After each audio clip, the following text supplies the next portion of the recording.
अभी जो आप देख रहे हैं ये अश्वमेध का घोड़ा है और अश्वमेध का घोड़ा बिहार पहुंच चुका है। अश्वमेध का घोड़ा त्रेता युग से कलयुग में चंपारण में ही फिर आया है और इसी चंपारण में त्रेता युग में भी इसी चंपारण में अश्वमेध का घोड़ा आया था और जिसको लव कुश ने पकड़ा था।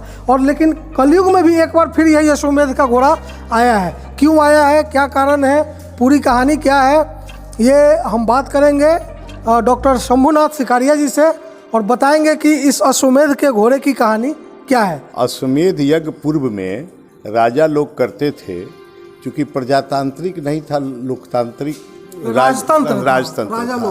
हाँ, तो वो जितना क्षेत्र से गुजरेगा वह उसके सम्राट चक्रवर्ती हो जाएंगे जी। पर अब वह व्यवस्था तो रही नहीं, अब लोकतांत्रिक व्यवस्था है। अब लोकतांत्रिक व्यवस्था में प्रजातंत्र है, प्रजा ही राजा है। तो ऐसी स्थिति में हम पिछले 10 महीने से इस स्वप्न को देखते आ रहे थे कि अश्वमेध यज्ञ करो, अश्वमेध यज्ञ करो। तो हमने शास्त्रों को खंगाला।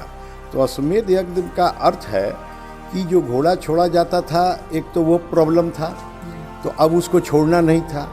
तो उसके विकल्प के लिए हमने जगत गुरु शंकराचार्य से संपर्क किया। तो बोले बेटा ऐसा करो कि सोने का घोड़ा बना लो। तो हमने कहा सोना तो संभव नहीं है, तो चांदी पर पॉलिश करा के गोल्ड की। ये चांदी का घोड़ा है? हाँ, गोल्ड पॉलिश का। Gold polish. और इसको जो मान लीजिए कि साम्राज्य का मतलब है कि जहाँ देव साम्राज्य है, जैसे गोरखनाथ मंदिर, अयोध्या हनुमानगढ़ी, अयोध्या जो है सो कनक भवन जहाँ भगवान विराजते हैं, आपको जो है सो बनारस काशी विश्वनाथ, उसके बाद जो है सो आपको पटना में अभी हनुमान मंदिर काफ़ी प्रचलित है पुराना, फिर गरीबनाथ मंदिर जहाँ करोड़ों कावड़ चढ़ती हैं, फिर सीतामढ़ी होते हुए जनकपुर धाम, सब जगह से होते हुए वाल्मीकि आश्रम होते हुए अरेराज महादेव, केसरिया और वापस में लौटते पिपरा कुंड, पिपरा सीता कुंड होते हुए यह आएगा। 1 तारीख को इसका कार्यक्रम है जग का कि 1 तारीख को जगत गुरु शंकराचार्य को हम लोग बैरिया में रोकेंगे। 1 अप्रैल तो हम लोग रोकेंगे और वहाँ से जो है सो जगत गुरु शंकराचार्य, स्वामी चंचल बाबा, बाल व्यास श्रीकांत शर्मा जी, अवधेश कृष्ण शास्त्री जी और भी जो संत आएंगे उनको हम लोग रथ से और हजारों मोटरसाइकिल से हर हर महादेव के साथ, उसमें यह घोड़ा भी शोभा यात्रा में रहेगा और विजय स्तंभ आ रहा है, विजय स्तंभ भी शोभा यात्रा में रहेगा। ये क्या है विजय स्तंभ के बारे में बताइए तो। विजय स्तंभ जो है वो भारत को विश्व गुरु बनाने के लिए यह की जाने वाली प्रक्रिया नई प्रक्रिया है। यह प्रक्रिया शास्त्रों वेदों में आई थी कि राम जी जो है सो पूरे विश्व के सम्राट हो जाएं, पर उन्होंने इनकार कर दिया था। तो इसलिए मुझे ऐसा महसूस हो रहा है कि विजय स्तंभ का पहली बार किसी युग में ही नहीं हुआ, पहली बार मैं ही यहाँ आरंभ कर रहा हूँ, आगे हरि जाने। ये बड़ा अद्भुत दावा है विजय स्तंभ के बारे में। विजय स्तंभ का क्या शास्त्र में उल्लेख है कहीं? हाँ, शास्त्र में उल्लेख है। उसके बारे में बताइए। अब शास्त्र में जो वेद हैं उनके अंदर में उल्लेख है। क्या है? वो इंद्र का जो है, इंद्र और सूर्य, ये दोनों की जो मेघ उपासना है वह विजय स्तंभ है। आज पृथ्वी पर जो सूर्य नहीं तो कुछ नहीं, इंद्र नहीं तो कुछ नहीं, वह इंद्र राजा कहा जाता है। तो इस यज्ञ में 108 आचार्य जा रहे हैं, 1,11,00,000 जाप होंगे, जिसमें मूलतः इंद्र के, सूर्य के, हाँ नहीं जाप मूलतः उन लोगों के जाप होंगे, इंद्र की भी मूर्ति आ गई है। तो देखिए ये जो सारी बात हम लोग कर रहे हैं और भी और बात करेंगे, इससे एक चीज़ तो साफ हुआ कि त्रेता युग में जब राजा हुआ करते थे तब अश्वमेध यज्ञ का जो लक्ष्य था वो था चक्रवर्ती सम्राट होने का। लेकिन कलयुग में अश्वमेध, जैसा आप देख रहे हैं अश्वमेध का घोड़ा आ चुका है, अश्वमेध यज्ञ करने का जो लक्ष्य है, जो मकसद है, जो उद्देश्य है, वो कुछ और दिख रहा है। जरा उद्देश्य के बारे में बताइए। अश्वमेध यज्ञ का उद्देश्य है हमारा कि अभी जो आने वाला जो समय है और जो भविष्यवाणियाँ लगातार YouTube पर चल रही हैं, उस हिसाब से बहुत ही आपदा और विपदा की घड़ी विश्व में आने वाली है, जिसका एक उदाहरण अभी सामने है, विश्व युद्ध की तरफ बढ़ रहा यूक्रेन और है। रूस हाँ का हाँ, जो- और आगे विश्व युद्ध की तरफ देश बढ़ रहा है। तो ऐसे में महामारियां का प्रकोप बढ़ रहा है। युद्ध न हो, युद्ध ना हो, महामारी का प्रकोप ना हो, या पूर्ण गारंटी तो नहीं ली जा सकती, परंतु यह प्रयास जरूर है कि हम भारतवासियों को, विश्ववासियों को इससे कुछ ना कुछ लाभ जो है मिलेगा। देखिए, राष्ट्र के हित में इसको जो है सो मैं कर रहा हूँ। राष्ट्र हित में युद्ध न हो, महामारी जैसे कोरोना का प्रकोप रहा पिछले 2 साल में, तो इन सब चीज़ों के लिए तो आपका मकसद जो है एक तो क्लियर हुआ कि इन सब चीज़ों के लिए मैं ये यज्ञ कर रहा हूँ। चूँकि आपने अश्वमेध यज्ञ का नाम दिया है तो पूरी प्रक्रिया वही है। तो एक तो भ्रम क्लियर हो जाना चाहिए कि भाई इसमें चक्रवर्ती सम्राट या कलयुग की बात करें तो कोई राजनीतिक निहितार्थ या राजनीतिक महत्वाकांक्षा जैसी नहीं है, कहीं कुछ नहीं, बिल्कुल। और विजय स्तंभ जो है वह भारत को विश्व गुरु बनाने के लिए विशेष तौर पर मैं उसका प्रयोग कर रहा हूँ। मतलब इनकी भावना है कि भारत आगे बढ़े, इसके लिए विजय स्तंभ की पूजा करें और कोरोना या युद्ध जैसी जो आपदा है वो ख़त्म हो, इसके लिए अश्वमेध यज्ञ करें। तो आप इतना बड़ा बताएं प्लान कि पूरे कई जगहों पे ये घूमेगा, तो इसकी सुरक्षा की कोई गारंटी या क्या पूरी व्यवस्था है? क्योंकि हो सकता है जब इतना महत्वपूर्ण अश्वमेध घोड़ा प्रतीकात्मक तौर पर भी, धार्मिक तौर पर भी चीज़ है, तो इसकी तो एक सुरक्षा पूरी मुकम्मल होनी चाहिए। उसके लिए क्या है? जगत गुरु शंकराचार्य जी ने प्रधानमंत्री जी को, गृह मंत्री जी को, योगी जी को यूपी के मुख्यमंत्री, बिहार के मुख्यमंत्री नीतीश जी को, सभी जगह अपने से पत्र इसकी सुरक्षा के लिए लिखा है और इसमें आमंत्रण भी दिया है। वैसे भी मैं जिला प्रशासन से मिला था तो उन्होंने भी मुझे पूर्ण सुरक्षा के सहयोग देने की अपील, मतलब आश्वस्त किया है, आश्वासन दिया है। और मुझे उम्मीद है कि हमारा जो अभी वर्तमान में जिलाधिकारी हैं और जो आरक्षी अधीक्षक हैं, इनसे हमें पूर्ण सहयोग सुरक्षा के तौर पर हमें मिलेगा। तो सर एक चीज़ बताइए कि एक तो मानव कल्याण, मतलब जो आपदाएं विपदाएं हैं उसकी बात आपने की, इसके अलावा भी कोई मन में कोई ऐसी बात, जैसे एक चीज़ आपने कहा प्रेस कॉन्फ्रेंस में, हम लोगों को पता भी है कि आपकी धर्मपत्नी जी अब स्वर्गीय है, स्वर्गवासी है, तो ऐसी मान्यता है कि अश्वमेध यज्ञ जो है वो बिना पत्नी के नहीं किया सकती, तो आप करेंगे या कैसे, मतलब इसके बारे में? देखिए, यह एकदम सत्य मान्यता है कि बिना पत्नी वाला अश्वमेध यज्ञ नहीं कर सकता था, परंतु वेद में यही प्रावधान है। पर भगवान राम जो थे वह राजा थे, उसके साथ भगवान भी थे।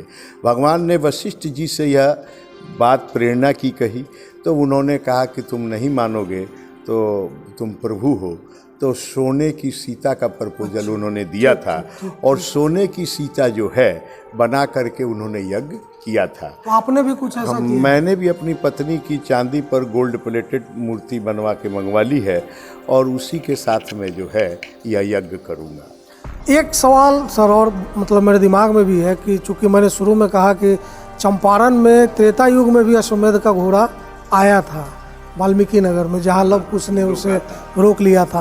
त्रेता युग में आप फिर से अश्वमेध का घोड़ा प्रतीकात्मक ही सही लेकर आ रहे हैं, तो कहीं डर है कि मतलब कुछ सब कुछ अच्छे से हो जाए, कोई लव कुश ऐसा न हो जो रोक ले?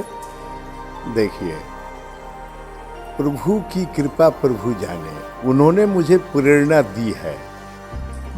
अभी तक सब कार्य जो है उनकी इच्छा से हो रहा है। अब मुझे आशा है, मैं आश्वस्त हूँ कि वह भी पूरा होगा। इसमें दो बातें हैं। उस वक्त घोड़ा को जब लौट के आता था तो अग्नि प्रवेश कराया जाता था। तो अग्नि प्रवेश की प्रक्रिया में भी मैंने जगत गुरु शंकराचार्य जी से इस विषय में विकल्प ढूंढा, क्योंकि उस वक्त जो ऋषि और मुनि थे उनमें क्षमता थी कि अग्नि में जाने के बाद भी वो उसको जलाते नहीं थे अपने मंत्रों से। आज वह क्षमता नहीं है। तब उन्होंने उसका विकल्प बताया, इसका अग्नि साक्षात्कार होगा हवन कुंड से।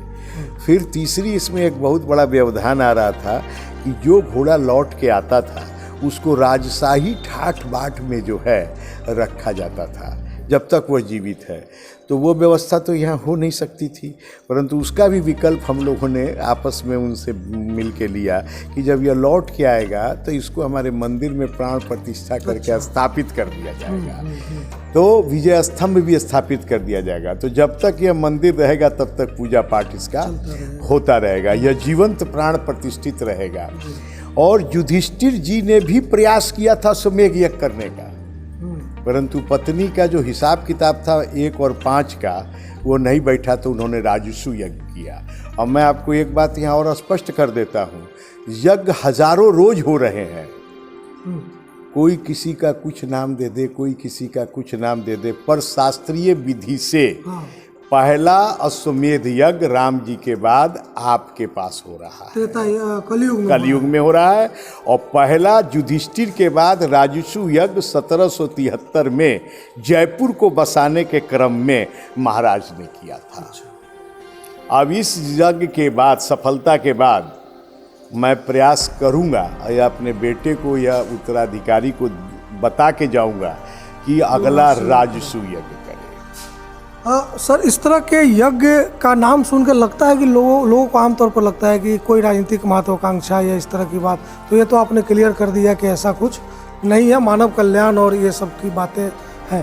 तो ये डॉक्टर शंभुनाथ सिकारिया जी थे जिनसे हम लोगों ने बात की कि जो भी काम करते हैं बड़ा ग्रैंड स्केल पे करते हैं। मोदी मोमेंटो म्यूज़ियम भी इन्होंने यहाँ पे बनाया, काफ़ी उसमें पैसे भी लगे, उसका ऑक्शन भी किया।